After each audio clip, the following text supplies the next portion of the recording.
Assalomu alaykum o'rtoqlar. Bugun sizlar bilan 73-darsimiz va bugun sizlar bilan Commodity Channel Index haqida gaplashamiz. Bu indeks, ya'ni mana shu indikator o'zi nima?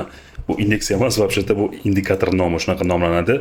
Ya'ni buni CCI deb ham atashadi. Nima uchun bu nom kelib chiqqan, nima bo'lgan, hozir hammasi haqida batafsil gapirib berishga harakat qilaman. Bu indikator yaxshi yomonligini oxirida izohimni aytaman va o'shalar gapimdan tushunib olasizlar. Ya'ni sizlar foydalansanglar qanchalik yaxshi, foydalanmasanglar qanchalik yaxshi ekanligini.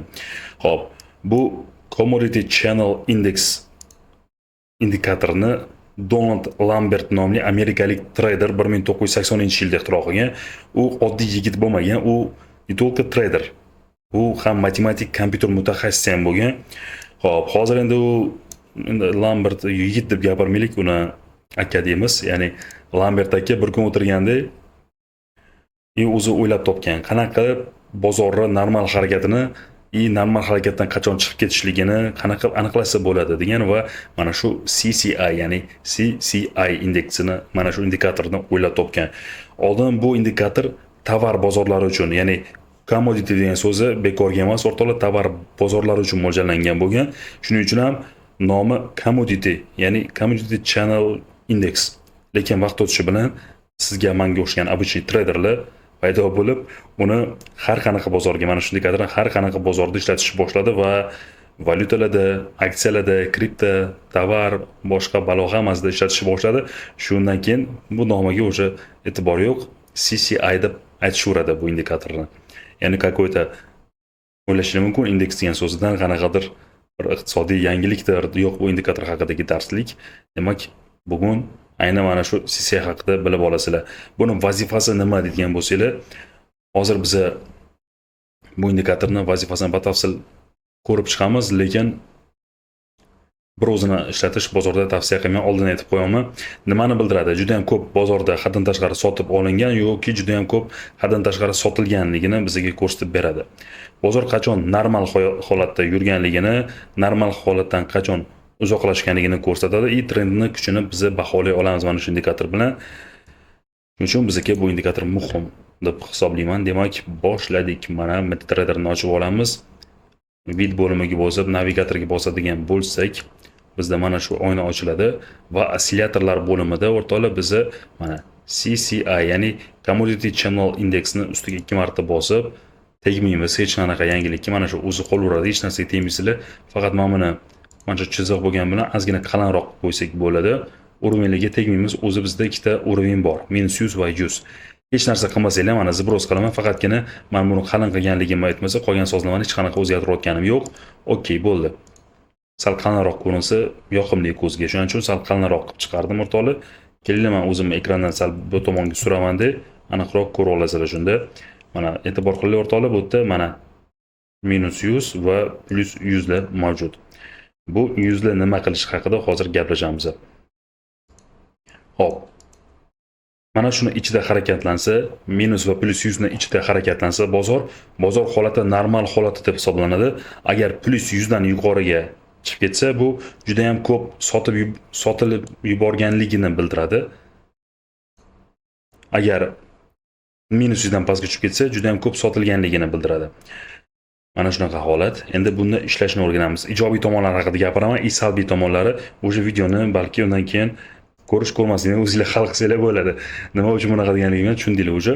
Hop, ijobiy tomonligi bu volatil bozorlar juda ham yaxshilaydi, ya'ni mana shu tilla, Bitcoin shu kabi instrumentlarda bemalol yaxshigina pozitsiyalar ochib yopsanglar bo'ladi.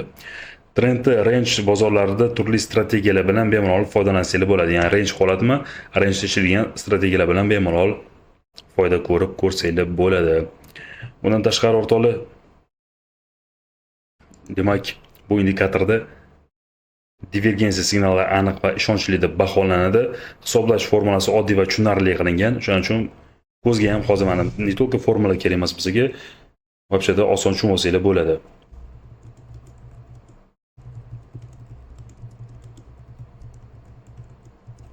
Demak, buni yomon tomonlarini sizlarga gapirib beraman. Bu indikatorni yomon tomonlari juda ham ko'p, ya'ni signal ko'pincha false beradi. Ya'ni yolg'on signallar juda ham ko'p bo'ladi. Hop, mana shu bozorlarda trendli bozorlar bo'ladi-yu, ya'ni trend ko'p holatda mana sell trend, buy trend tilida aynan ko'p kuzatilishi mumkin. H4 ga o'taylik. Mana hozir bizda buy trendda ketayotgan bo'lsak, bu ko'ryapsizlarmi, sell buylarni sal ko'proq lojniyroq berib qo'yadi.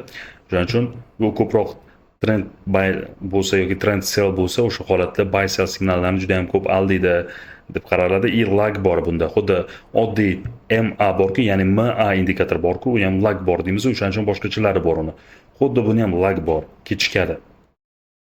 Agar bir o'zini ishlatsanglar juda ham xavfli va sizlarni balansinglarni sho'rini quritadigan indikator hisoblanadi aslida. Shuning uchun men buni o'z boshidan ham sal biznes trener gapirishni boshladim bu indikator haqida. Xulosa qiladigan bo'lsak, bu CCI kerakli indikator, lekin uni yolg'iz ishlatib bo'lmaydi. O'z joningiz bilan o'ynashmang, ya'ni o'z pulingiz bilan o'ynashmang. Shuning uchun bir o'zini ishlatish tavsiya qilinmaydi. Standart sozlamalar keldi, men sizlarga sozlamalarni ko'rsatib beraman, lekin baribir lag bor-ku, to'g'ri, nima qilamiz deyishlar mumkin. Ishlatsanglar bo'ladi. Buni M5 time frame, M1 da ham, M5 da ham ishlatsanglar bo'ladi. Shuning uchun biz tezkor signal olish uchun bunga ichki kiramizda parametrga o'tib, mana shu periodni biz 20 ga o'zgartiramiz tezkor signallar uchun. Shunda biz mana hozir buyga beryapti kakbida yoki sellga beryapti. Mana shuni aniqlab olasizlar va undan tashqari mana kirasalar ichiga endi M15 bilan H4 uchun bitta qilsanglar bo'ladi. O'zi standart shunga moslashgan, ya'ni 14. Bu M15 bilan H4 da ishlash uchun mo'ljallangan hisoblanadi. H4 bilan daily, ya'ni katta time frame da yaxshiroq ishlaydi. Shuning uchun katta time frame ga o'tsanglar, sozlamalarga kirasalarda sozlamalarni 10 ga o'zgartirib qo'yish tavsiya qilinadi. Mana shu joyga bosib 10 qilib qo'ysanglar, bu katta time frame da daily da ham yaxshi ishlab beradi degan qarashlar bor bu indikator bo'yicha. Xo'p.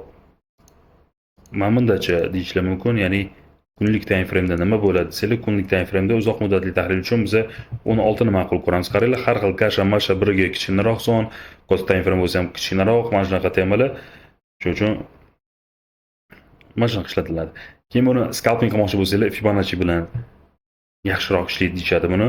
Shuning uchun ishlatsanglar ma'qul. Keyin buni ikkita ishlatsanglar ham bo'ladi. Ya'ni swing traderlar uchun buni bittasini 14 ga qo'yamiz. Kelinglar, buni 14 ga qo'yamiz. Ya'ni 2 marta qilib ishlatishni birgalikda tekshirib ko'rishimiz uchun instrument bo'limiga emas, navigator bo'limiga bosamiz-da. Mana shuni ochib, endi buni sozlamasini 50 qilamiz. Bizda ikkita ochildi. Qayerga bunda uzoq muddatli traderlar uchun mana shunaqa ikkita qilib ishlatish tavsiya qilinadi, lekin men birontasini tavsiya qilmasdim. Ne to'liq uzoq muddat o'zini ishlatishni ham tavsiya qilmasdim. Shuning uchun bu indikatorda sal yaxshi emas.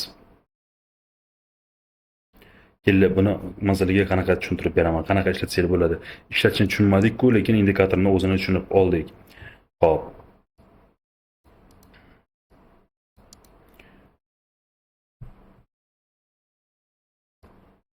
Agar bu indikator o'rtoqlar mana 100 bor, minus 100 bor, bilasizlar.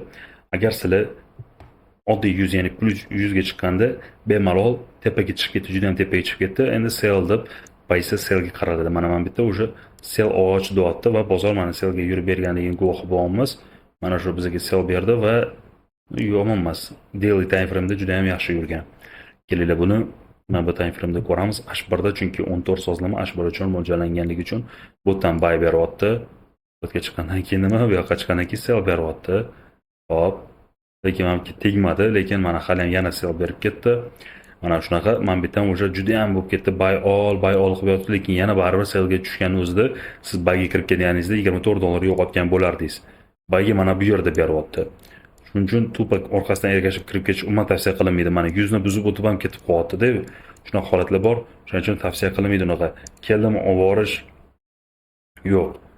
Kesib o'tgandan keyin to'g'ridan-to'g'ri kirib ketish kerak emas, o'rtoqlar, qanaqadir zonalar bo'lish kerak. Support rezidentlar yoki volumni qo'shib ishlatinglar o'rtoqlar.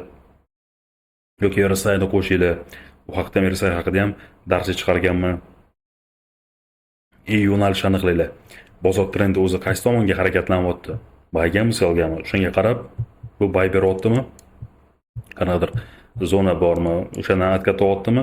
Sizlarda 2-3 ta tasdiq bor, undan keyin qo'shilib buyga paysi yoki bo'lmasa tepaga chiqib ketdimi, qo'shilib sellga paysi mana shunaqa ochib ishlatsanglar bo'ladi, lekin ko'proq false berganligi uchun umuman tavsiya qilinmaydigan indikator. Ya'ni bu indikator bilan savdoda adashib qolmanglar degan bo'lardim.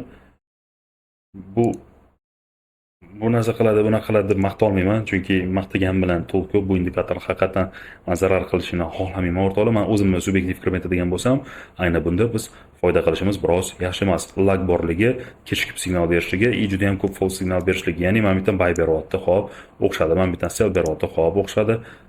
Mana bu yerdan buy beryapti. Zo'r, ideal, to'g'rimi? Hop, mana bu yerdan sell beryapti, mana. Mana bu yerdan buy beryapti. Yomon emas, ideal, mana bu yergacha bu sell beryapti. Вообще ideal, to'g'rimi? Buy beryapti. Sell beryapti. Sell уже mana bu yerda ham уже buy berib tashlayapti-da. Buy qilib yotibdi, lekin baribir yo'q sell ketib qolgan.